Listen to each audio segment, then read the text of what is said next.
ก็คือการจับอารมณ์รูปนามซึ่งผู้ปฏิบัติใหม่ๆก็จะเน้นไปเรื่องพองยุบจะหาพองหายุบโดยยังยึดแนวทางแบบเก่าๆของเก่านะไม่ผิดนะครับเพราะเราปฏิบัติที่นั่นที่นี่ก็ต้องว่าไปตามแนวทางที่ครูบาอาจารย์นำปฏิบัติแต่ที่นี่เป็นเรื่องปัจจุบันไม่เอาของเก่าเอาปัจจุบันเมื่อเป็นเรื่องของปัจจุบันเลยเรามาปฏิบัติสติปัฏฐานรู้กายเวทนาจิตธรรมการพิจารณาอาการพองยุบมันจึงไม่ใช่พองยุบแบบเดิมๆแบบที่เราเลยเคยเข้าใจแต่ว่าให้พิจารณาอาการโดยความเป็นธาตุกรรมฐาน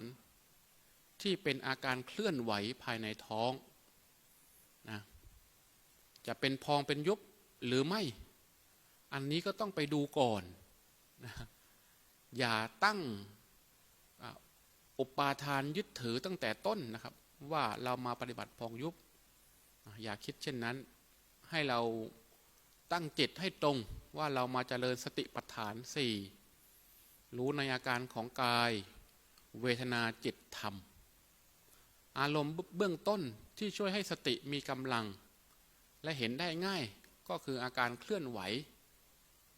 ขณะที่นั่งศีรษะนิ่งคอนิ่งไหล่นิ่งมือนิ่งแม้จะมีลมหายใจอยู่แต่เราก็จะไม่เน้นหนักไปที่ลมหายใจที่เอาไว้ฝึกสมาธิแต่เราจะดูอาการขยับเคลื่อนไหวภายในท้องซึ่งจะเป็นพองเป็นยุบไหมก็ไปดูก่อนนะเข้าไปดูอย่าเพิ่งไปกำหนดหรืออย่าเพิ่งไปทำอะไรนะเข้าไปดูนะไปดูอาการทีนี้พอดูแล้วมันไม่เห็นกับตาเพราะเราไม่ได้เปิดตาดูนะเราหลับตาดูมันก็ไม่เห็นถ้ารู้สึกว่าไม่เห็นรู้สึกว่าไม่เป็นอาการเทคนิคตัวช่วยทำอย่างไรก็ยืดตัวขึ้นมานิดหนึ่งก็ยกมือขวาขึ้นมาไปแตะที่หน้าท้องดูนะในเมื่อดูไม่เห็นก็ต้องสัมผัสจับดูก็แล้วกันแตะหน้าท้องเบาๆแล้วนั่งแบบสบายๆหายใจตามธรรมชาติคือไม่สนใจลมหายใจนะครับถ้าสนใจลมนี่มันจะเข้าทางเดิมนะครับทางเดิมที่เราเคยทำคือหายใจเข้าทำให้ท้องพองหายใจออกทำให้ท้องยุบเนี่ยนั่นเป็นแนวทางเดิมหลักการคืออย่าไปสนใจลมให้เขาเป็นไปตามธรรมชาติเขาจะเข้าจะออกจะเข้ายาวออกยาวเข้าสั้นออกสั้นเป็นเรื่องธรรมชาติของเขาแต่เราไม่สนดูแต่อาการขยับภายในท้องมันมีพออาการขยับพอจะป่องแฟบป่องแฟบพอจะเป็นมีอาการไหมมันมีนะมันมีอยู่นะทีนี้ก็ไปดูอาการว่าที่มันป่องมันแฟบมันขยับนะมันเป็นไปเองหรือเราทำถ้าเป็นแนววิปัสสนานะครับจะต้องไม่มีเรานะวิปัสสนาต้องไม่มีเราถ้ามีเราผู้ไปสูดลมเข้าสูดลมออกเพื่อให้ท้องพองท้องยุบแสดงว่ายังเป็นแค่สติสมาธิอยู่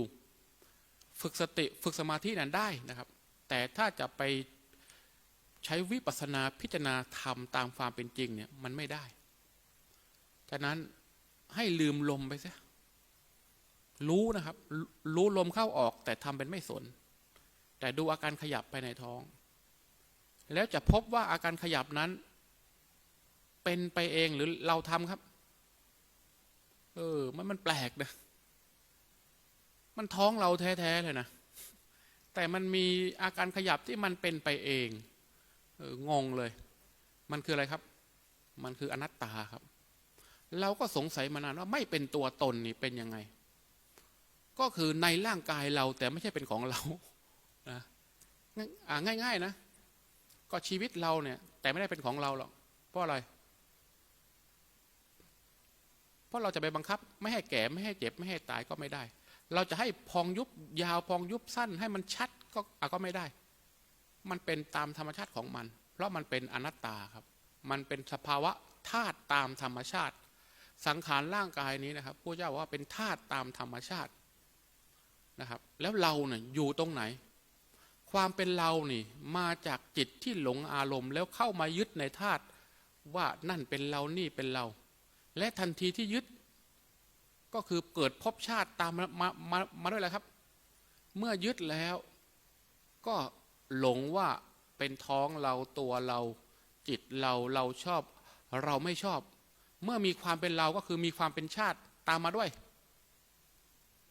ทุกข์ครับทุกข์ฉะนั้นที่เราทุกข์กันอยู่นะครับมันไม่ได้ทุกข์เพราะทุกข์นะครับแต่ทุกข์เพราะยึดในภาวะที่เป็นทุกข์แต่ยึดว่าเป็นสุขในภาวะที่ไม่ใช่เราแต่ยึดว่าเป็นของเรานะครับวิธีปฏิบัติวิปัสสนาเพื่อให้เกิดปัญญาเห็นแจ้งก็คือให้พยายามยอมรับเบื้องต้นนะครับแม้แล้วว่าเราจะยังไม่เห็นนะแต่ให้ยอมรับเป็นเบื้องต้นก่อนว่ามันไม่ใช่เรานะครับโดยการคิดพิจารณาก่อนไม่ใช่เราอย่างไรจิตเรานี่เราไม่ได้อยากให้มันเบื่อนะครับจิตเราไม่ได้อยากให้เบื่อเราไม่ได้อยากให้ง่วงเราไม่ได้อยากให้เซ็งเราไม่ได้อยากให้ทุกข์แต่มันก็พาเบื่อพาทุกข์พาง่วงอยู่เรื่อยเพราะมันไม่ใช่เรามันเป็นอะไรมันเป็นอนัตตาไม่เป็นตัวตนให้ยึดได้มันมีไหมมันมีนะครับอนัตตาไม่เป็นตัวตนนี่ไม่ใช่ว่าไม่มีนะหลายคนเข้าใจผิดนะครับอนัตตาไม่มีตัวตนนะไม่มีตัวตนคืออะไรมีแต่มีแบบไม่มีตัวตนมีแบบไม่ใช่เรามีแบบไม่ใช่ตัวไม่ใช่ตนไม่ใช่ตนมีแบบรูปนามเกิดดับนะครับหลายคนนี่เข้าใจผิดนะครับตีความเสียยาวนะครับแล้วก็ผิดสภาวะอนัตตาเนี่ยไม่ใช่ว่าไม่มีอะไรมันมีภาวะที่เป็นรูปนามแต่ไม่เป็นตัวไม่เป็นตนให้ยึดว่าให้เป็นสุขให้ได้ดังใจขึ้นมาได้และถ้าหากใครไปหลงยึดย่อมตามมาด้วยทุกข์เสมอนะครับหากใครไปหลงยึดในความรู้สึกในรูปนามกายใจเนี่ยทุกครั้งที่ยึดเนี่ยยึดแบบไหนครับยึดในสิ่งที่ไม่เที่ยงว่าเที่ยงยึดในสิ่งที่เป็นทุกข์ว่าเป็นสุขยึดในสิ่งที่ไม่ใช่เราว่าเป็นตัวเรามันก็เลยทุกข์กันทุกเช้าเลยครับตื่นมาก็ต้องทุกข์กับหิวทุกข์กับร่างกายที่อ่อนเพลียนะครับที่เราต้องกินต้องอยู่ต้องทำโน่นทำนี่ทั้งหมดนั้นเป็นไปเพื่อบำบัดทุกข์ทั้งสิ้นแหละครับนะตั้งแต่ตื่นมาต้องกินต้องล้างหน้าต้องแปรงฟันต้องทำโน่นทำนี่นะแม้แต่มาปฏิบัติวิปัสสนาเนี่ยนะครับอันนี้ก็ดีขึ้นมาหน่อยนะคือการทำกิจการงานทุกอย่างเพื่อแสวงหาความสุขนะจริงๆแล้วมันไม่ใช่นะครับมันเป็นไปเพื่อบำบัดทุกข์ครับ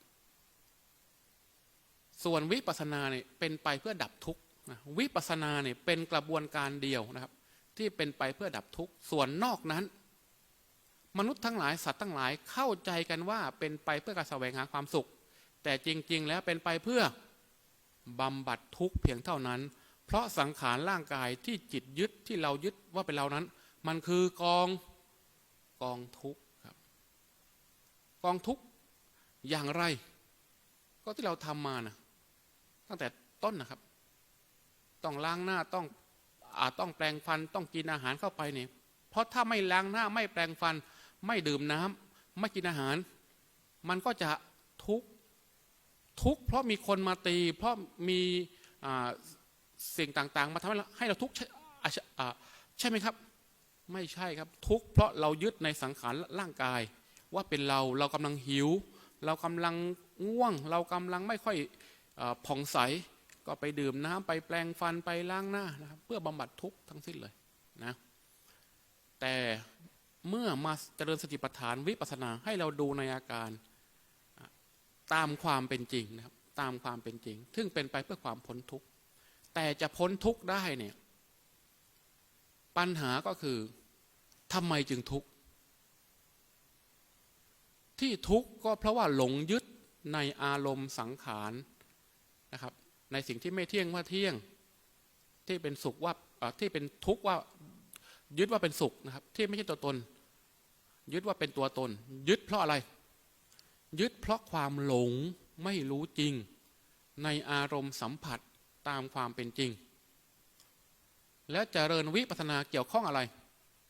เจริญวิปัสสนาเนี่ยเป็นไปเพื่อคลายอะไรครับคลายความหลงครับเจริญวิปัสสนาเนี่ยเป็นไปเพื่อคลายความหลงโดยหลักการนะครับเจริญวิปัสสนาเนี่ยในกระบวนการของการปฏิบัตินะไม่ได้ปฏิบัติเพื่อคลายความหลงเป็นหลักนะครับปฏิบัติวิปัสสนาเพื่อพัฒนาสติสมาธิปัญญาธรรมชาติที่เป็นเครื่องคลายความหลงดับความหลงคืออะไรครับคือปัญญาครับธรรมชาติหรืออุปกรณ์หรืออาวุธนะครับที่ใช้ทำลายความหลงความยึดมันไม่ใช่เรานะครับแม้แต่ธรรมชาติเครื่องทำลายความหลงความยึดก็ไม่ใช่เราและก็ไม่ใช่พระอรหันต์ด้วยนะครับแต่มันคือปัญญาที่เกิดขึ้นกับจิตปัญญาที่เกิดขึ้นนะครับกระบวนการที่เราปฏิบัติธรรมทั้งหมดนั้นไม่ได้ปฏิบัติเพื่อเราจะไปฆ่าทุกข์นะครับเพราะมันไม่มีตั้งแต่ต้นแล้วแต่เป็นไปเพื่อการพัฒนาสติสมาธิปัญญาเมื่อสติสมาธิปัญญาเกิดเขาจะเป็นธรรมชาติที่ขออภัยทั้งบำบัดทั้งกำจัดทุกข์ของเขาไปเองเหมือนกระบวนการของการไล่ความมืดนะครับโยมเข้ามาในห้องตอนตีสามนะในห้องนี้นะครับมันมืดหากคนที่ไม่มีความรู้ก็พยายามไล่ความมืดเปิดประตูเปิดหน้าต่างแล้วก็เอาไม้ไปพัดไปวีให้ความมืดออกไปทำได้ไหมไม่ได้นะครับหน้าที่ไล่ความมืดไม่ใช่หน้าที่เรานะครับกระบวนการของการไล่ความมืดคืออะไรคือแสงสว่างฉะนั้นไม่ต้องไปพยายามไล่ความมืดเหนื่อยเปล่านะครับไม่ต้องพยายามไปหนีทุกข์เหนื่อยเปล่าไม่ต้องไปไม่ต้องไปพยายามแสวงหาความสุขเหนื่อยเปล่าสิ่งที่ทำแล้วได้ผลจริงถูกหลักถูกทางคือให้เพิ่มพูนแสงสว่างขึ้นมาไม่ต้องพยายามหนีความทุกข์เหนื่อยเปล่ามันพูดง่ายๆไม่มีใครเคยทำได้ไม่ต้องพยายามแสวงหาความสุขเพื่อจะหนีทุกข์เหนื่อยเปล่าไม่มีใครเคยทำได้แต่สิ่งหนึ่งที่จะพ้นทุกข์ได้มีคนเคยทำได้ด้วยการทำอะไรด้วยการเพิ่มปัญญาพัฒนาปัญญาไม่ต้องพยายามไล่ความมืดกำจัดความมืดไม่ต้องไปพยายามเหนื่อยเปล่าแต่ให้เพิ่มอะไรเข้ามาครับให้พยายามเพิ่มแสงสว่างเข้ามาในห้องนั้นแล้วความมืดเขาจะหายของเขาไปเองนะครับและกระบวนการของการสร้างแสงสว่างเนี่ยเราจะสร้างขึ้นมาเองได้ไหมเราสร้างเองไม่ได้นะครับแต่เราเข้าไปรู้เหตุปัจจัยมีปัญญาเข้าไปรู้เหตุปัจจัยของการเกิดแสงสว่างแสงสว่างเกิดจากอะไรจากกระบวนการทางเคมีทางรังสีของกระแสไฟฟ้าก็ไปพัฒนาอุปกรณ์ที่มันทำปฏิกิริยากันแล้วเกิดเป็นแสงได้นะครับทีนี้อุปกรณ์มีแล้วมันต้องดำเนินให้อุปกรณ์นี้ทำงานด้วยไฟฟ้าเราก็ไปผลิตกระแสไฟฟ้าจากเขื่อนบ้างจากน้ำมันบ้างนะครับแล้วกระบวนการที่จะทำให้มันสว่างขึ้นมาจริงๆที่เราพอทำได้คืออะไรครับคือไปเปิดวงจรให้มันครบกระบวนการด้วยการกดที่สวิตช์ไฟนะเพราะกระบวนการมันถูกตัดอยู่ห้องเลยมืดแต่เราพอมีปัญญามีความรู้ตามที่เราเคยทำมาหรือว่าจำจากคนที่เขาเคยทำมาก่อนจากวิปัสสนาจารย์บอกว่าให้ไปกดปลั๊กนี้นะกดดูนะพอกดปุ๊บวงจรต่างๆมันเข้ากระบวนการ ของการเกิดแสงไฟตามเหตุตามปัจจัยไม่ใช่เพราะใครมาเสกหลวงพ่อหลวงพี่พระเทพเจ้ามาเสกให้ไฟเอาไฟสว่างขึ้นมาไม่ได้นะครับต่อให้เทพเจ้าสร้างโลกสร้างจักรวาลนะก็ไม่สามารถบันดาลให้ไฟติดขึ้นมาได้ครับจนกว่าเราจะไปเปิดสวิตช์ให้กระแสไฟมันเข้ากระบวนการตามเหตุตามปัจจัยการพัฒนาปัญญาให้เกิดขึ้นก็เหมือนกันไม่ใช่อยู่ดีๆมานั่งคิดอนิจจังทุกขังอนัตตาแล้วคิดไปเรื่อยมันไม่ถูกกระบวนการครับกระบวนการของพัฒนาปัญญาเนี่ยพระพุทธเจ้าบอกว่าต้องเป็นไปตามกระบวนการของการพัฒนาอินทรีย์ห้าครับกระบวนการของการเปิดแสงสว่างขึ้นภายในใจนะต้องเป็นไปตามกลไกของอินทรีย์ห้าคืออะไรครับคือภาวะที่เป็นใหญ่เหนือกิเลสหนึ่งการที่เราจะมานั่งตรงนี้ได้การที่เราจะมาน้อมกราบ10 นาที20 นาทีการที่เราจะมาใส่ใจฟังนะครับใส่ใจเดินจงกรมนั่งภาวนาซึ่งคนทั่วไปนะครับณวินาทีนี้นะครับคนทั่วโลกมีเป็นพันล้าน7,000 ล้านแต่คนที่มายอมง่วงนะครับตื่นตั้งแต่ตี 4นะครับที่เห็นอยู่กี่คนเนี่ยก็ประมาณ40 คนมาเพราะอะไรยอมตื่นตั้งแต่ตี 4เพราะอะไรเพราะเรามีศรัทธาครับนี่ครับอินทรีย์5ข้อที่1คือศรัทธาเรามีความเชื่อ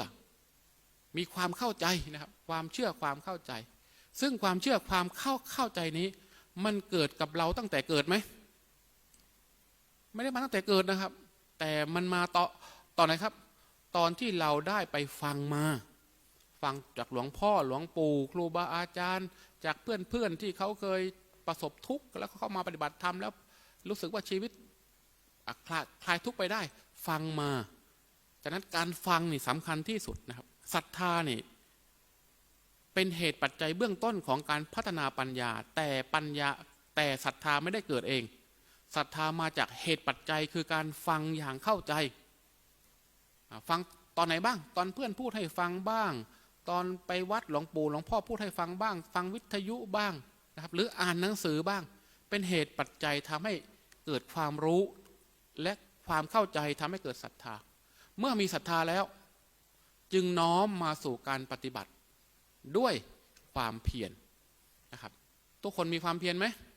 ก็ตื่นตั้งแต่ตี 4แล้วนะครับถ้าไม่มีความเพียรก็คงจะไม่ตื่นนะเมื่อตื่นแล้วบางคนก็ความเพียรมากบางคนก็ความเพียรน้อยตื่นแล้วมีความเพียรมากกำหนดเลยอยากเปิดตาเนาะเปิดเนาะเปิดเนาะอยากพลิกเนาะพลิกเนาะพลิกเนาะถ้าไม่มีความเพียรจะยอมทำไหมครับ ตั้งแต่ตื่นมามีคนบังคับไหมว่าตอนตื่นให้กำหนดว่าเปิดตาเนาะเปิดตาเนาะพลิกเนาะพลิกเนาะถ้าไม่ยอมทำแล้วจะเครียดด้วยไหมเรียวเนี่ยมีคนไปบังคับไหมครับแต่ทำไมเรายอมทำหรือบางคนยอมทำเพราะเรามีศรัทธาและความเพียรครับที่ทำนะเพราะมีศรัทธาและความเพียรแล้วทำไมบางคนลืมทำหรือไม่คิดจะทำเพราะเรายังไม่มีศรัทธาและความเพียรพอผิดไหมก็ไม่ผิดนะครับเพราะอะไรก็มันยังไม่มีก็ฉันยังไม่ศรัทธาก็ฉันยังไม่มีความเพียรฉันก็ยังไม่ทำก็ถูกแล้วนะครับก็เป็นไปตามเหตุตามปัจจัยแต่ว่าหากยังไม่มีศรัทธาหากยังไม่มีความเพียรผลเป็นไงสติก็น้อยครับหากยังไม่มีศรัทธาไม่มีความเพียรสติก็น้อยหากเรามุ่งหวังที่จะมีสติเพื่อให้เกิดปัญญาเพื่อจะชำระล้างกิเลสนะครับเพื่อ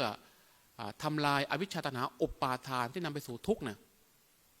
เราก็ไม่สามารถที่จะหลีกเลี่ยงได้เพราะมันคือเหตุคือปัจจัยมันคือทางมันคือมรรคสู่การพัฒนาสติสมาธิปัญญานะครับฉะนั้น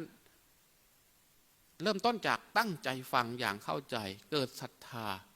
น้อมใจระลึกในตัวอารมณ์ตั้งแต่ตื่นนะครับอยากเปิดตาเนาะเปิดเนาะพลิกเนาะพลิกเนาะไปเนาะจับเนาะ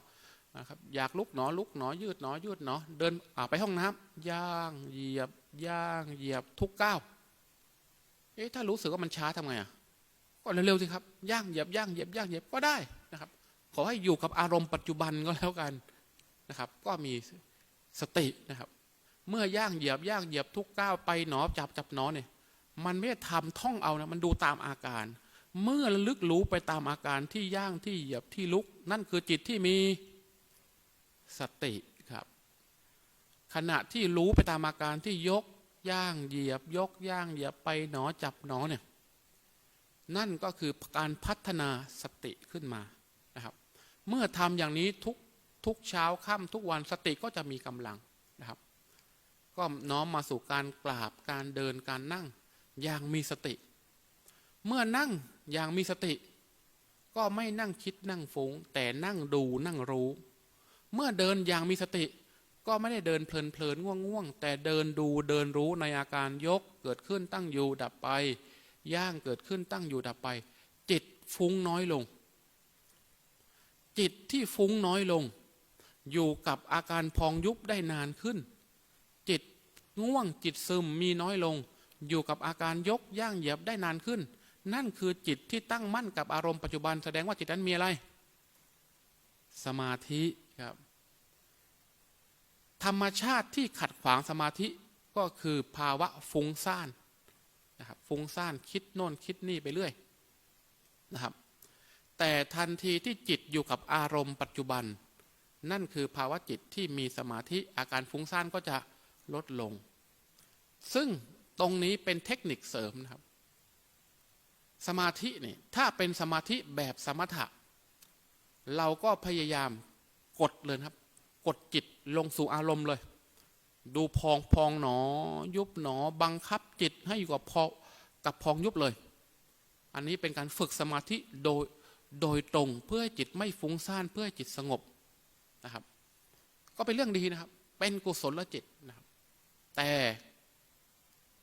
เราเองนะครับมีบุญวาสนามากกว่านั้นการข่มตัวอารมณ์จิตให้อยู่กับบทภาวนาข่มอารมณ์จิตให้อยู่กับสิ่งที่เราศรัทธามีทุกศาสนาการข่มอารมณ์จิตนะครับให้อยู่กับบทสวดกับสิ่งที่เรากำลังคิดกำลังนึกถึงใครก็นึกถึงด้วยศรัทธาและข่มจิตอยู่กับสิ่งนั้นจนจิตนิ่งสงบอยู่กับสิ่งนั้นแล้วมีความสุขอยู่กับสิ่งนั้นไม่ใช่เรื่องผิดนะครับเป็นกุศลด้วยเป็นบุญด้วยนะครับแต่ปัญหาคือมันไม่นำไปสู่ปัญญานะครับและการข่มจิตเช่นนั้นมีทุกศาสนาแต่ประเด็นหลักคือไม่นำไปสู่ปัญญานะครับปัญหาก็มีถามอยู่การข่มจิตให้สงบอยู่กับบทสวดมนต์กับการนั่งภาวนากับการเจริญสมาธิเนี่ยมันจิตสงบนิ่งดีนะปัญญาไม่เกิดก็ไม่ใช่ปัญหาฉันต้องการความสงบนิ่งฉันต้องการความสุขฉันไม่ได้ต้องการปัญญาให้มันวุ่นวายนะครับฉันต้องการความสุขถามว่าได้ไหมเขาก็ทำกันทั้งโลกแหละทุกศาสนาทุกลัทธิทำแบบนี้หมดนะครับแต่เราเองผู้มีบุญวาสนานะครับองค์ศาสดาท่านพิสูจน์มาก่อนแล้วการฝึกสมาธิให้จิตนิ่งสงบเนี่ยท่านทำมาก่อนแล้วและไม่ใช่สงบแบบที่เราคิดนะครับสงบจนถึงขั้นรูปฌาน4อรูปฌาน4สมาบัติ8สงบถึงขั้นนั้นนะครับมันยิ่งกว่าที่เราฝึกหรือศาสนาไหนๆสอนกันนะครับ2-3 เท่า4 เท่า8 เท่าเลยนะสงบขนาดนั้นแต่พระองค์เพราะว่าอะไรครับขณะที่เข้าสมาธินิ่งสงบก็จริงแต่เวลาออกจากสมาธิแล้วไปเจอตัวอารมณ์นะจิตมันยังหลงตัวอารมณ์อยู่เข้าสมาธิฌานจิตสงบปีติโล่งว่างนั่ง2-3 วันก็สงบไม่มีหิวเลยนะครับ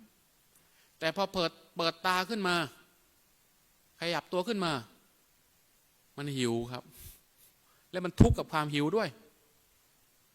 ขณะที่เปิดตาขึ้นมามันมีตัวอารมณ์จิตที่เป็นตัวสัญญานึกถึงเรื่องราวคิดถึงลูกคิดถึงการงานคิดถึง คนโน้นคนนี้มันไม่ใช่แค่สัญญาครับนึกถึงคนนี้แล้วคนนี้เคยแกล้งเรามันมีอาการเคืองประกอบจิตขณะนึกถึงคนนี้นึกถึงเรื่องนี้เคยทำให้เราเสียใจเมื่อนึกถึงคนนี้มันไม่ใช่แค่นึกเป็นสัญญาแต่มีความเสียใจประกอบร่วมด้วยนี่เข้าสมาธิลึกเข้าฌานสมาบัติมันเหมือนจะพ้นทุกข์เหมือนจะบรรลุธรรมไปเลยนะแต่ทำไมพอออกมาแล้วมันยังมีตัวอารมณ์โลภโกรธหลงประกอบจิตเมื่อมีสัญญาจำหมายเรื่องราวที่ผ่านมาหรือเรื่องราวปัจจุบันขณะรับรู้ตัวอารมณ์นั่งไปมีกลิ่นเหม็นเข้ามามันก็แค่รูปสัมผัสจมูกนะครับแต่จิตที่ไปรับรู้อันนี้เป็นกลิ่นศพกลิ่นเน่ารู้สึกไม่ชอบขึ้นมารู้สึกสะอิดสะเอียนขึ้นมาเมื่อกี้เข้าสมาธิเหมือนจะบรรลุธรรมแต่ตอนนี้เจอกลิ่นเข้าไปจิตมีอาการชอบไม่ชอบเหมือนเดิมพระองค์จึงพบว่าอาการสมาธิข่มจิตนะครับเข้าสู่สมาธินั้นมันก็สงบได้จริงณชั่วเวลาที่สมาธิมีกำลังแต่เมื่อ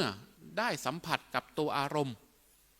ทางช่องทางนะครับตาเห็นรูปหูได้ยินเสียงจมูกรู้กลิ่นลิ้มรสกายถูกต้องสัมผัสจิตคิดนึกนะครับ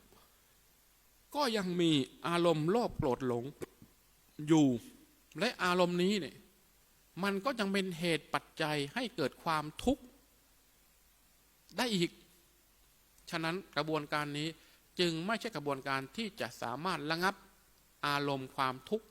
ได้จริงจะต้องมีอะไรมากกว่านี้ซึ่งพระองค์ก็คิดค้นครับคิดค้นว่าจะมีวิธีการใดที่จะเข้าถึงกระแสธรรมชาติที่ระงับความรู้สึกโลภโกรธหลงได้จริงไม่ใช่แค่นั่งสมาธิข่มความรู้สึกแต่พอออกจากสมาธิแล้วเป็นไงก็ยังมีอาการซึ่งอาการพวกนี้นะครับแม้แต่ในต้นตำรับนะต้นตำรับของการฝึกฌานขั้นสูงเนี่ยอยู่ที่ไหนครับต้นตำรับของการฝึกสมาธิขั้นสูงจนเกิดฤทธิ์ได้เนี่ยอยู่ในศาสนาพราหมณ์ฮินดูครับต้นตำรับของการฝึกสมาธิสมาบัติฌานขั้นสูงอยู่ในศาสนาพราหมณ์ฮินดูแล้วในตำราของพราหมณ์ฮินดูเป็นอย่างไรตำราของพราหมณ์ฮินดูนะครับฤาษีจะมีฤทธิ์มากฤาษีเป็นคนธรรมดานะครับแต่ว่าฝึกสมาธิจนมีฤทธิ์มากในตำราของเขาบอกว่าแม้แต่ตอนที่ไปหาเทพเจ้านะแม้แต่เทพเจ้าทั้งหลายยังต้องเกรงใจเลยนะในตามตำราของเขานะครับแม้แต่เทพเจ้ายังต้องเกรงใจฤาษีเลยเพราะฤาษีมีฤทธิ์มาก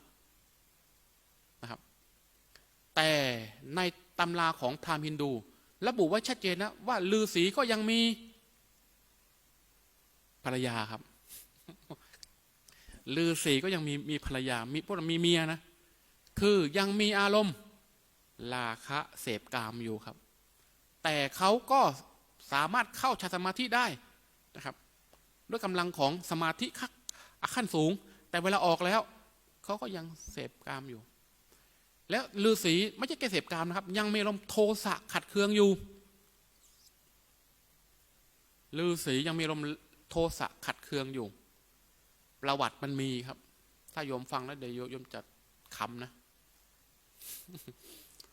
ฤาษีมีภรรยานะครับแต่ว่าเขาไม่ได้เสพกามแบบชาวบ้านนะครับคือเขาจะเสพกามเป็นช่วงนะครับเป็นช่วงช่วงเดือนนี้ของปีหรือช่วงอะไรพระจันทร์เต็มดวงเลยมันมีอยู่นะของเขานะแต่มันมีการเสพกามอยู่นะครับก็มีภรรยาอยู่แล้วภรรยานี่สวยมากนะครับพระอินทร์นะครับพระอินทร์นี่เขาเรียกว่าเป็นเทพเจ้าอยู่ในชั้นดาวดึงส์นะพระอินทร์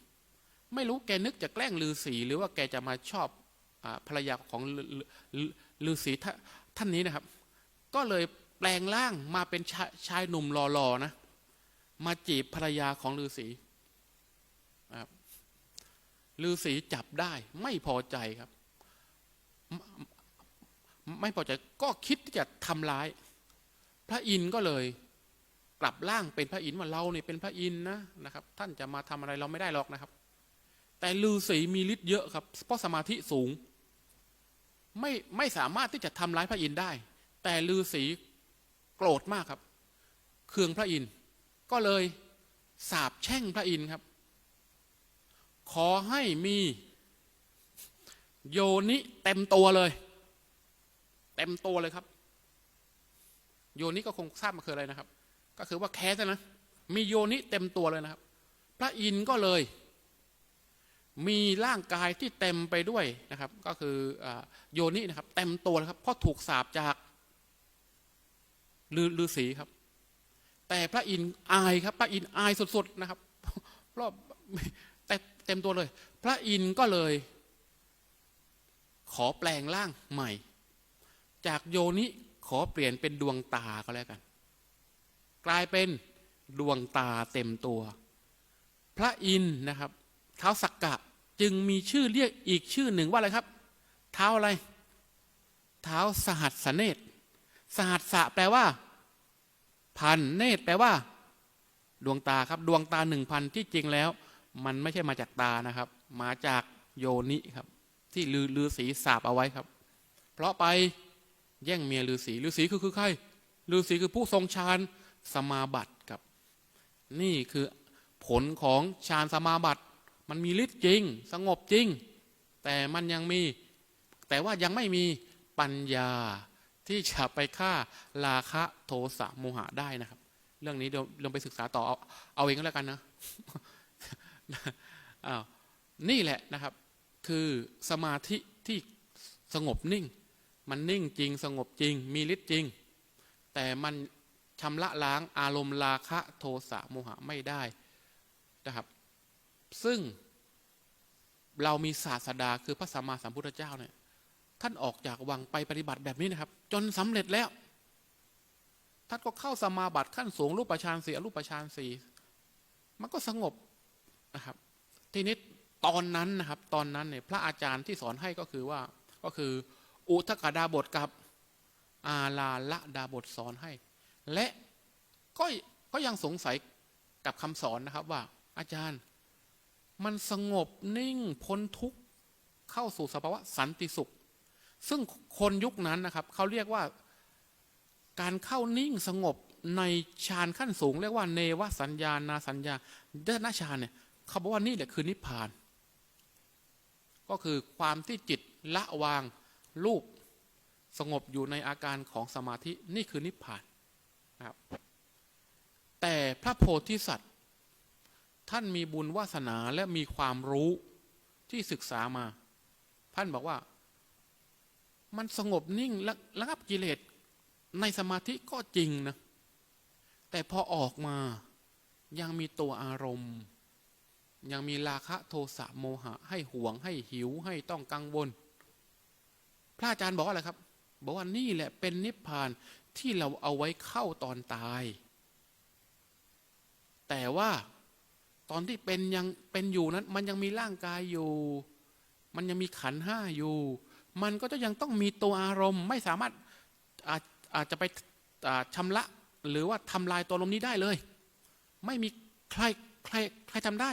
จะเข้านิพพานต้องรอตอนตายยุคนั้นเขาเชื่อกันแบบนี้และยุคนั้นเขามีสอนเรื่องนิพพานนะครับแต่นิพพานแบบไหนแบบเข้าสมาธิลึกแล้วเชื่อว่าเป็นนิพพานแต่พระโพธิสัตว์ไม่ยอมเชื่อด้วยครับนี่คือที่มาของศาสนาพุทธนะพระโพธิสัตว์นะครับไม่ยอมเชื่อได้ว่าท่านนิพพานจริงไม่ว่าจะเข้าสมาธิหรือออกสมาธิตัวอารมณ์ราคะโทสะโมหะมันต้องไม่กำเริบอีกถ้ายังกำเริบอีกยังไม่แน่ชัดว่ามันจะเป็นนิพพานจริงพระองค์จึงเห็นว่าไม่มีใครสอนได้พระองค์ก็เลยทำไมครับก็ทดลองเองครับไปทดลองเองเขาบอกว่า เข้าฌานนั้นนะครับไปอยู่ในฌานในสมาธิจิตสงบเป็นนิพพานแต่พอออกมาแล้วจิตยังยึดในรูปในร่างกายแสดงว่าอารมณ์กิเลสมันเกาะกับกายเพราะพอออกมาจากสมาธิจิตมาเกาะร่างกายมันก็มีลมราคะโทสะโมหะนะครับเกิดขึ้นอันอาศัยจากกายนี้ดังนั้นเราต้องทรมานร่างกายให้มันสิ้นกิเลสโดยที่เราไม่ต้องเข้าฌานสมาธิพูดง่ายๆให้ร่างกายสิ้นกิเลสเหมือนกับตอนเข้าฌานสมาธิทำไงครับคำตอบคือไม่รู้ครับว่าเอาว่าทำไงก็ลองครับลองผิดลองถูกร่างกายนี้มันยังมีเนื้อมีหนังมันยังมีการกินอาหารอยู่มันจึงมีอารมณ์ราคะโทสะโมหะไปเรื่อยฉะนั้นเราทำไงกลั้นลมหายใจเพื่อทำลายความรู้สึกทางร่างกายโยมกลั้นลมหายใจนี่กลั้นกี่นาทีตายครับไม่เกิน10 นาทีนะครับตายแล้วพระองค์ก็ฝึกกลั้นอยู่ถึง2 ปีเดี๋ยวมันเป็นยังไงฝึกกลั้นลมหายใจเพื่อทำลายความรู้สึกทางกายอยู่ถึง2 ปีแสดงว่าพระองค์นั้นตายแล้วตายอีกวันหนึ่งเป็น10 รอบแต่ไม่ถึงว่าตายนะคือเป็นลมนะเป็นลมนะครับเป็นแล้วเป็นอีกนะครับถามว่าทำไมไม่ตายคิดว่านะครับถ้าเป็นคนอื่นนะคงตายนะครับแต่พระองค์นั้นมีบุญบารรมีที่สะสมมารักษาไว้นะครับสลบไปแต่ไม่ตายกลั้นลมหายใจเพื่อทำลายความยึดมั่นร่างกายจนสลบไปตื่นขึ้นมายังไม่ตายลองถามถึงจิตใจเราโยมมาอยู่ตรงนี้เป็นลมขึ้นมาสักครั้งโยมจะอยู่ต่อไหมเนี่ยเดี๋ยวแต่โยมนะอาตมาก็ไม่อยู่นะครับถ้าทำไปเป็นลมขึ้นมาเนี่ยได้ข้ออ้างเลยโอ้ขอกลับบ้านก่อนนะแต่นั่นเป็นลมแล้วเป็นลมอีกวันละเป็น10 รอบกี่วัน2 ปีครับ2 ปีนะฉะนั้นเราเป็นลมแค่ครั้งเดียวเนี่ยกลับบ้านแล้วไม่ได้โยมนะเอายาหมองยาดมโปะก็ปฏิบัติต่อไป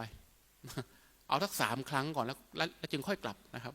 ครั้งเดียวเนี่ยอย่าเพิ่งกลับนะศาสดาวันละ10 รอบ2 ปีก็ยังไม่คิดกลับวังเลยนะครับและเราเองนะกลับบ้านไหมครับกลับบ้านไปก็เดิมแต่เจ้าชายนะครับถ้าจะกลับบ้านไปเจออะไรครับปราสาท3 ฤดูกองทัพที่กำลังจะยึดโลกนะครับคือพ่อน่ะเตรียมกองทัพเอาไว้เพื่อจะยึดโลกนะเพราะอะไรครับเพราะโหรทำนายว่าต่อไปพระองค์จะเป็นพระเจ้าจักรพรรดิปกครองโลกนะครับแต่ไม่กลับครับไม่กลับก็ทำอยู่2 ปีไม่ได้ผลเปลี่ยนใหม่นะครับเปลี่ยนใหม่ไปทำอะไรไปเกรงตัวนั่งเกรงตัวครับเกรงจนเหงื่อไหลจนผอมทำอยู่2 ปีก็ไม่ได้ผลสุดท้ายมาตรการสุดท้ายที่ทำมาเนี่ยมันยังรักษาก็คือพูดง่ายก็คือยังกินอาหารอยู่หากยังกินอาหารอยู่ร่างกายมันก็ยังอยู่เราจะเริ่มอดอาหารแล้วนะครับแต่อดอาหารอย่างไรจึงจะหมดความรู้สึกไปด้วยค่อยๆอดครับค่อยๆอดแล้วพระองค์พูดง่ายๆนะถ้าเกิดจะพูดแบบชาวบ้านทั่วไปก็คิดพิเรนไปเรื่อยอยู่เพราะมันไม่รู้ว่าจะทำยังไงโยมมานี่มีคนคิดไว้ให้หมดแล้วนะครับโยมเนี่ยปฏิบัติอย่างไรจงกรมอย่างไรทำอย่างไรคลายปวดคลายทุกข์มีครูบาอาจารย์สอบรมทุกวันเนี่ยไม่เหมือนศาสดานะไม่มีใครช่วยไม่มีใครสอนคิดพิเรนไปเรื่อยอยู่ก็วันหนึ่งนะครับคิดขึ้นมาว่าอาหารที่เรากินเนี่ยนะมันมาจากกิเลสเพราะคนจะต้องไปทำงานไปหาเงินนะครับด้วยความโลภโกรธหลงกว่าจะได้ของมาแล้วไปซื้ออาหารแล้วนำอาหารมาให้เรากินนะครับเช้าพระองค์ก็เดินไปตามบ้าน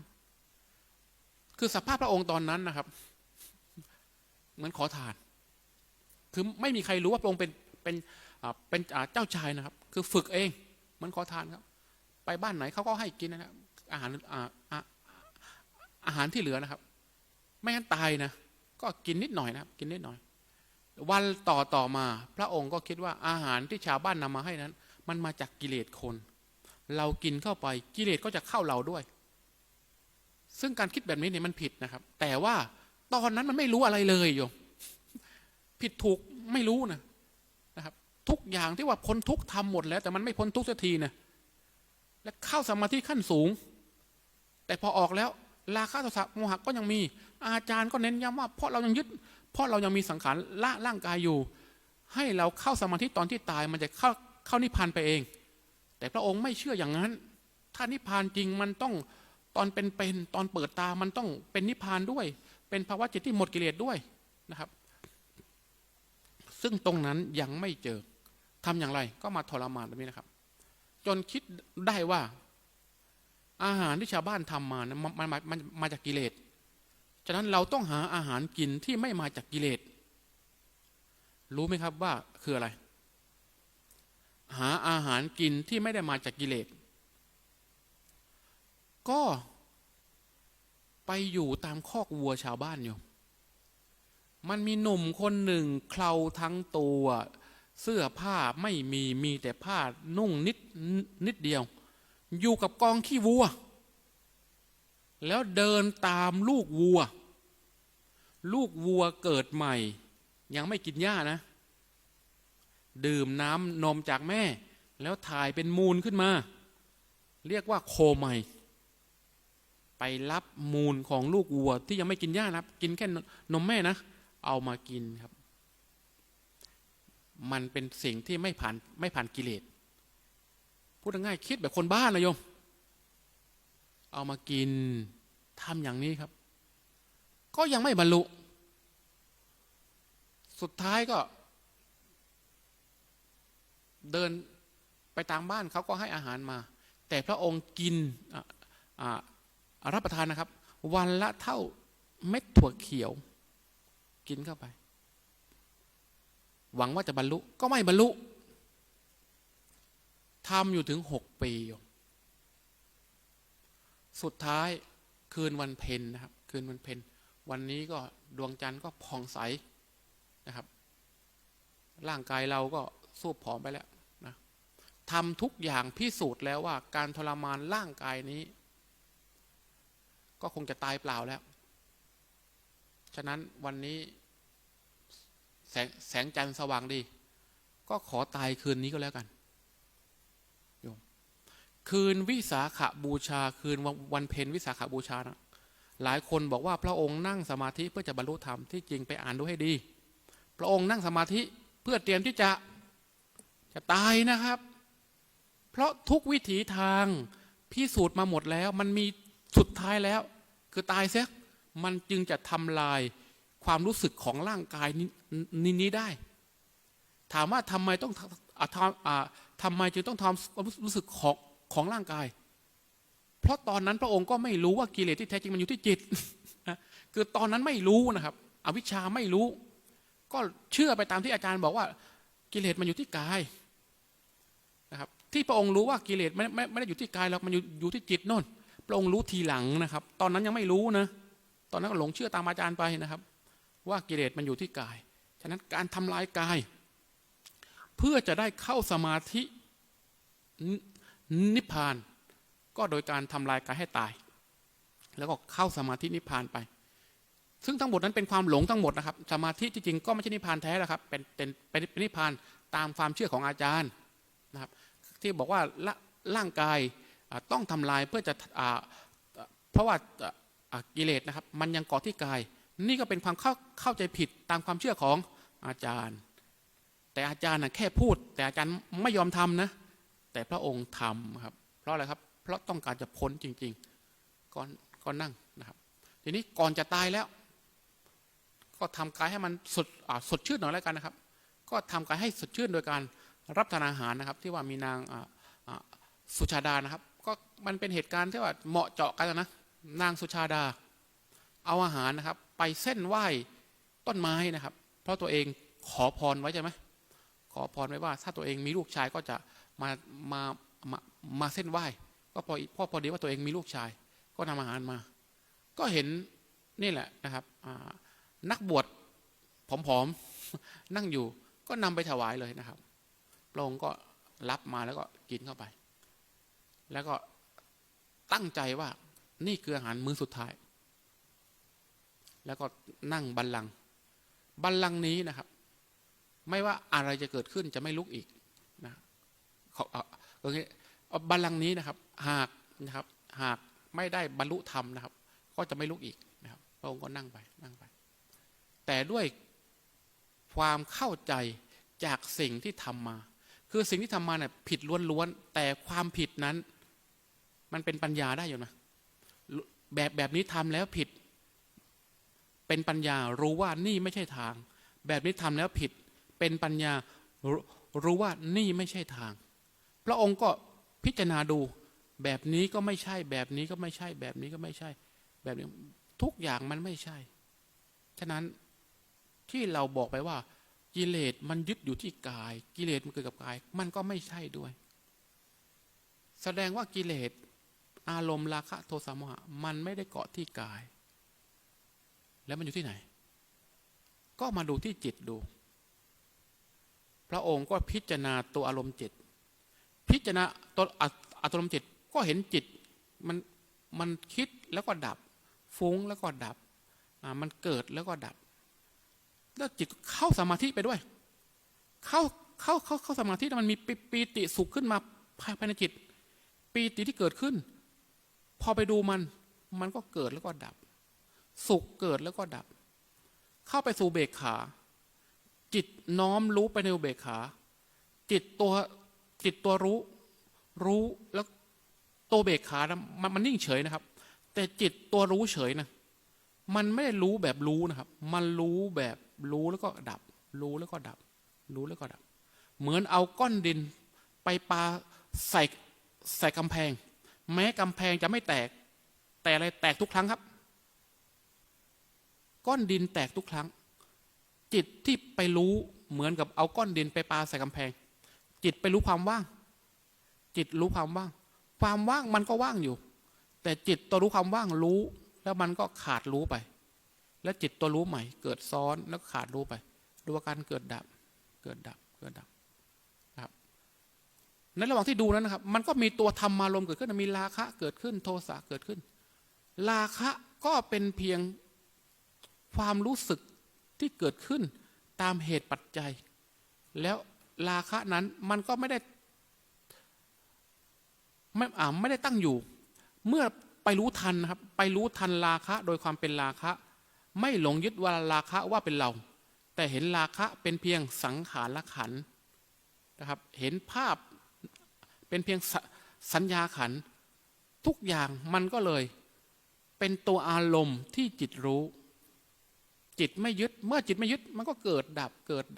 บทั้งตัวอารมณ์แล้วก็จิตรู้ก็พัฒนาญาณปัญญาเห็นแจ้งอนิจจังทุกขังอนัตตาขึ้นไปเห็นเกิดคืออะไรครับคือสมุทัยสัตว์เห็นดับคืออะไรครับนิโรธสัตว์นี่คือเห็นแจ้งสมุทัยและนิโรธนะครับและการเห็นเช่นนี้เห็นด้วยอะไรเห็นด้วยจิตสัมมาทิฏฐิสัมมาสังกัปปะสัมมาวาจาสัมมากัมมันตะสัมมาอาชีวะสัมมาวายามะสัมมาสติสัมมาสมาธิเห็นอาการเกิดดับมรรคมีองค์8ประกอบพร้อมก็บรรลุธรรมไปเป็นขั้นก็บรรลุสัมมาสัมโพธิญาณนะครับที่จริงรายละเอียดมีมากกว่านี้เยอะนะครับแต่ว่าอันนี้พูดแบบหลักๆนะก็คือเกิดปัญญาขึ้นมาเมื่อปัญญาเกิดตรงนี้แหละเขาก็จะไปเห็นรูปนามตามความเป็นจริงแล้วก็คลายอุปาทานในภาวะรูปนามทั้งปวงก็บรรลุสัมมาสัมโพธิญาณผลของการบรรลุสัมมาสัมโพธิญาณเป็นอย่างไรเมื่อคลายออกมาจิตก็ยังมีสังขารขันธ์5นะครับเมื่อคลายออกมาแล้วนะครับหลังจากบรรลุธรรมแล้วนะครับไม่ใช่ว่าจิตมันจะสงบนิ่งนะครับเมื่อออกมาจากสมาธิ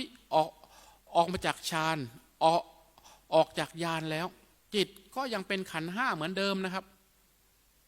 แต่เป็นขันธ์ห้าที่ไม่มีอุปาทานต่างกันนะขันธ์ห้าคนทั่วไปเป็นขันธ์ห้าที่ยังมีอุปาทาน คือขันธ์ห้าที่ยึดด้วยอวิชชาตัณหาอุปาทาน แต่พระองค์ตอนนั้นครับยังมีขันธ์ห้านะครับ ยังมีรูปเวทนาสัญญาสังขารวิญญาณ แต่อุปาทานที่ไปยึดไปหลงยึดในรูปว่าเป็นเราเป็นตัวเป็นตนไม่มีแล้ว เมื่อออกมามันยังมีตัวสัญญาอยู่นะสัญญาคือความจำได้หมายรู้ครับมันก็ยังนึกถึงลูกนึกถึงพ่อนึกถึงแม่นึกถึงอาหารนะครับแต่นึกถึงลูกแต่ไม่รู้สึกว่าเป็นลูกรู้สึกว่าเป็นธาตุตามธรรมชาติที่เคยผูกพันกันมาเห็นเป็นรูปนามนะครับเห็นนึกถึงลูกนะครับแต่ไม่ยึดโดยความเป็นอุปาทานแบบเดิมรู้สึกโดยความเป็นรูปนามซึ่งความรู้สึกนี้นะครับมันเป็นภาวะที่ไม่ต้องเข้าสมาธิอยู่ธรรมดาแหละแต่ความยึดในตัวอารมณ์มันไม่เกิดกับตัวอารมณ์มันมีอารมณ์ให้ทุกข์ก็มีร้อนมีเย็นมีร้อนมีเย็นมีหิวนะครับแต่จิตที่มีอารมณ์ร้อนเข้ามานะครับมีอากาศร้อนเข้ามาแต่รู้สัมผัสในความรู้สึกร้อนนั้นแต่จิตที่ทุกข์กับความรู้สึกนั้นมันไม่เกิดภาพนี้เข้ามาภาพสัญญาคิดถึงพ่อขึ้นมาแต่จิตที่ไปยึดโดยความเป็นพ่อโดยความเป็นทุกข์กับภาพนั้นมันไม่เกิดแบบพูดง่ายๆแบบงงๆนะครับ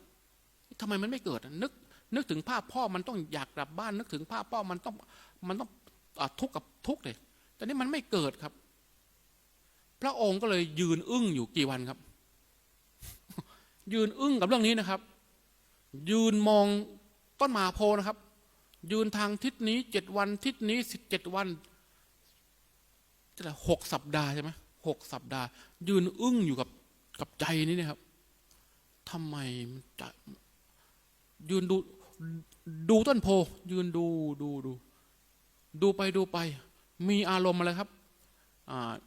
นึกถึงอาหารขึ้นมามันหิวนะมันหิวนึกถึงอาหารขึ้นมาแต่จิตไม่ทุกข์ไม่ได้อยากกินกับตัวอาหารก็เลยยืนต่อไป7 วันครับก็เลยมันเมื่อยครับมันเมื่อยก็เลยเปลี่ยนที่เปลี่ยนทิศเปลี่ยนไป6 สัปดาห์ไม่ฉันอาหารยืนเฉยอึ้งอยู่กับภาวะจิตที่ว่าโลภโกรธหลงมันไม่เกิดกับจิตทั้งที่ไม่ได้เข้าฌานนะ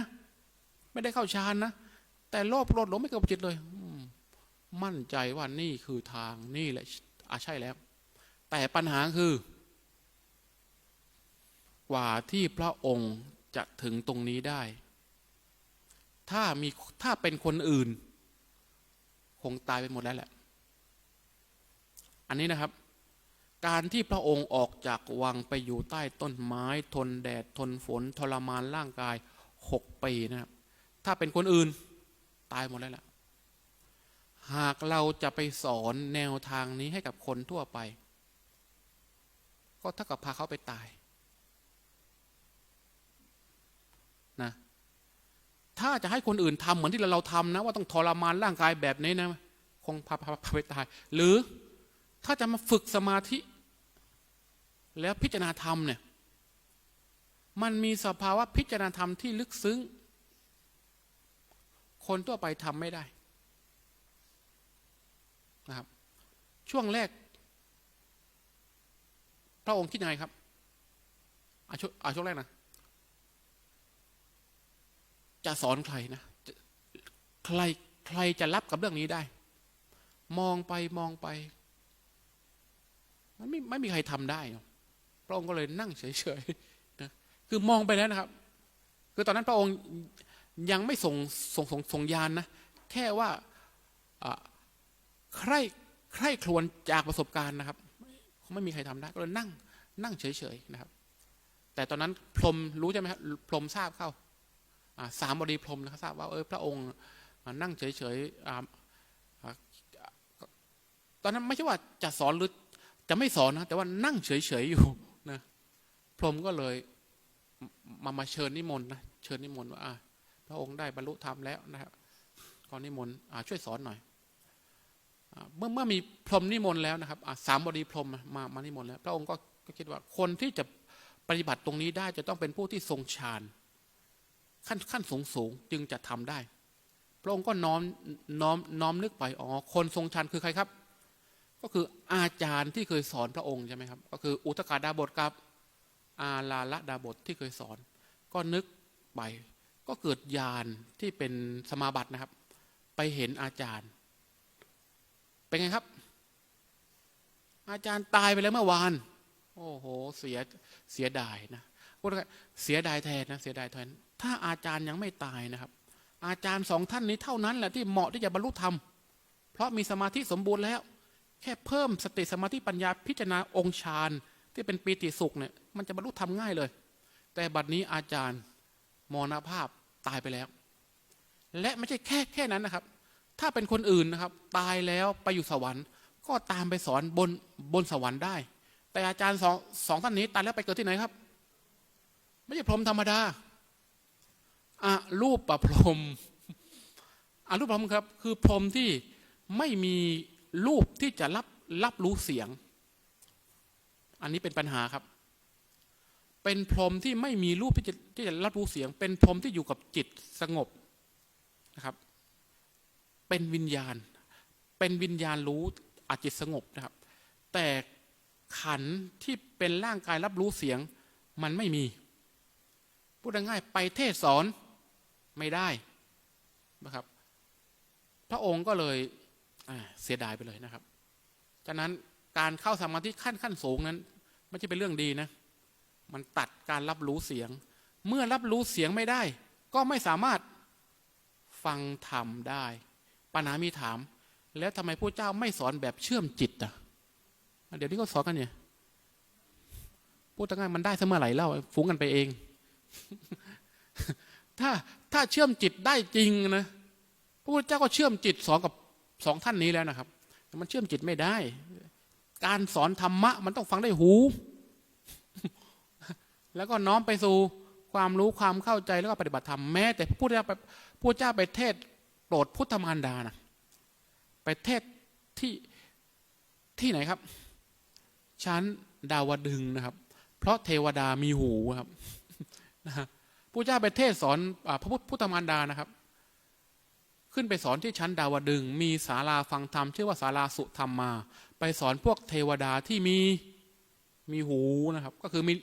ร่างกายอยู่นะถ้าเกิดพระองค์ใช้การเชื่อมจิตนะก็คงไม่ต้องเดินให้มันเมื่อยนะครับพระเจ้าเดินไปทั้ง7 แฟนนะถ้าเกิดเชื่อมจิตได้จริงก็นั่งหลับตาเชื่อมจิตกันก็จบแล้วนะมันไม่เป็นอย่างนั้นนะความจริงก็คือมันต้องทำความเข้าใจด้วยหูฟังให้ชัดนะครับอย่านั่งโงกฟังนะ ฟังให้ชัดตั้งใจจดนะอย่างนี้มันก็จะได้เกิดความรู้ขึ้นมานี่แหละครับคือการบรรลุธรรมของพระสัมมาสัมพุทธเจ้าองค์ศาสดาต้องอาศัยความเพียรความใส่ใจพิจารณาจนกว่าจะเกิดปัญญาเมื่อเกิดปัญญาตรงนี้นะครับเขาก็สามารถละสังโยชน์ที่เป็นตัวกิเลส10 ตัวนะครับออกได้หมดนะเมื่อออกได้หมดนะครับและตรงนี้นะครับเป็นความแน่จริงนะเป็นความแน่จริงของคำสอนพุทธก็คือว่าหากเป็นคำสอนทั่วไปนะครับผลสูงสุดก็คือสันติสุขนะครับจะบอกว่าบนสวรรค์หรือว่าไปนิพพานเนี่ยก็บอกว่าต้องให้ตายก่อนจึงจะได้ไปสอนแบบนี้ยังแน่ไม่จริงคืออะไรครับคือสอนไปเรื่อยแต่ถ้าอยากจะเข้าภาวะสันติสุขต้องตายก่อนแล้วใครจะไปรู้ว่ามันจริงหรือไม่จริง แต่คำสอนพุทธเนี่ยสอนยิ่งกว่าสวรรค์นะครับสอนยิ่งกว่าสวรรค์สอนยิ่งกว่าคำสอนทุกศาสนา แต่พิสูจน์ได้ตั้งแต่ยังไม่ตายถ้าไม่แน่จริงพระพุทธเจ้ากล้าสอนแบบนี้ไหมครับหากมีคนมาเชื่อมาทำตามแล้วมันไม่จริงขึ้นมาก็โดนด่าเลยแหละครับคือคำสอนพระพุทธเจ้าเนี่ยมันแน่จริงครับคือสิ่งเหล่านี้ให้พิสูจน์ได้ตั้งแต่ยังไม่ตายไม่ต้องมาท้าทายว่าคุณเชื่อไปเถอะเดี๋ยวพอตายแล้ว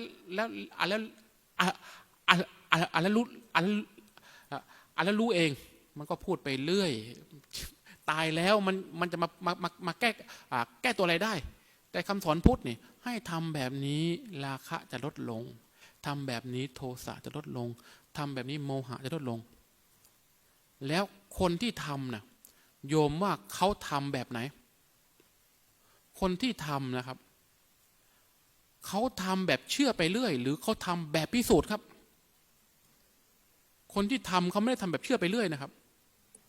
เขาอุตส่าห์ทิ้งบ้านทิ้งเรือนไปอยู่ป่าอยู่เขานะหากทำไปแล้วจริงไม่จริงก็ไม่รู้รับรองไม่เกิน3 ปีก็สึกเลยครับถ้าทำไปแล้วนั่งสมาธิแล้วเข้าฌานแล้วพิจารณาธรรมแล้วสติเกิดไม่จริงสมาธิเกิดไม่จริงไม่สามารถระงับอารมณ์ราคะโทสะโมหะได้จริงและคนหลายๆคนไม่ใช่คนธรรมดาอยู่เป็นลูกเศรษฐีเป็นคนมีฐานะในสังคมหากจะสึกนี่นะครับก็สบายแต่นี่ทำแล้วมันเกิดจริงอยู่มันระงับราคะจริงแล้วโทสะจริงโมหะจริงครับจึงบวชต่อไปปฏิบัติต่อไปนะครับปฏิบัติธรรมต่อไปนะแต่ถ้าเกิดยอมพิสูจน์เข้าถ้ำเข้าป่าเข้าเขา3 เดือนก็แล้ว2-3 ปีก็แล้วหากยังไม่เกิดสภาพธรรมจริงธรรมะจริงถึงจะไม่หมดนะครับแต่มันก็เห็นว่ามันลดลงราคะลดลงโทสะลดลงโมหะลดลงนะครับความทุกข์กับตัวลมมันลดลงนะครับอันนี้ก็เป็นบทพิสูจน์ได้ว่าฌานญาณมีอยู่จริงนะครับและแต่ละขั้นของการปฏิบัติมันก็พิสูจน์ตัวเองนะครับได้นี่เป็นความแน่จริงของคำสอนพุทธนะครับคือพูดเรื่องนิพพานเรื่องละราคะโทสะโมหะเนี่ยมันไม่มีใครเขารับได้หรอกครับเพราะอะไรครับเพราะมันเป็นไม่ได้ที่จะละอย่างอื่นนะพอได้แต่ละอารมณ์ราคะโทสะโมหะนะครับต่อให้ร่างกายเหี่ยวชราอย่างไรแต่จิตมันยังฟูได้อยู่หากมีอารมณ์กระตุ้นที่บอกว่าร่างกายแก่ชราแล้วหมดสิ้นอารมณ์ราคะโทสะโมหะแล้วเพราะเราอยู่กันแบบคนแก่ไงครับแต่ถ้าเป็นคนแก่ที่มีตังค์และมีสาวๆหรือว่ามายั่วยุนะมันก็มีอารมณ์ครับเพราะอะไรครับเพราะสิ่งเหล่านี้มันไม่ได้อยู่ที่กายมันอยู่ที่จิตครับปัญหาปัจจุบันเป็นไงล่ะ นะก็มีข่าวเรื่องคบชู้กันเยอะๆนะครับทั้งที่ดูเหมือนว่านะครับภายนอกจะสงบนะครับแต่ว่าจริงๆแล้วมันก็มีอารมณ์เหล่านี้อยู่นะครับเพราะมันอยู่ที่จิตหากไม่ได้บำบัดที่จิตแก้ที่จิตอารมณ์เหล่านี้มันก็พาไปเกิดใหม่แล้วก็หลงตัวอารมณ์กันในภพชาติใหม่ต่อไปนะครับอันนี้คือแนวทางที่บอกว่าเป็นคำสอนที่ละอารมณ์ราคะโทสะโมหะได้ปัญหามีถามทำไมต้องละราคะโทสะโมหะเพราะราคะโทสะโมหะเป็นเหตุปัจจัยที่นำไปสู่ทุกข์โดยเฉพาะนำไปสู่การยึดติดในตัวอารมณ์หากเรายังมีราคะโทสะโมหะอยู่มันก็มีการยึดติดในตัวอารมณ์เมื่อมีการยึดติดในตัวอารมณ์มันก็ยังมีการถือภพชาติใหม่เมื่อมีการยึดติดตัวอารมณ์นะครับมันก็นำไปสู่ตัณหาอุปาทานที่นำไปสู่ภพชาติใหม่เมื่อมีภพชาติใหม่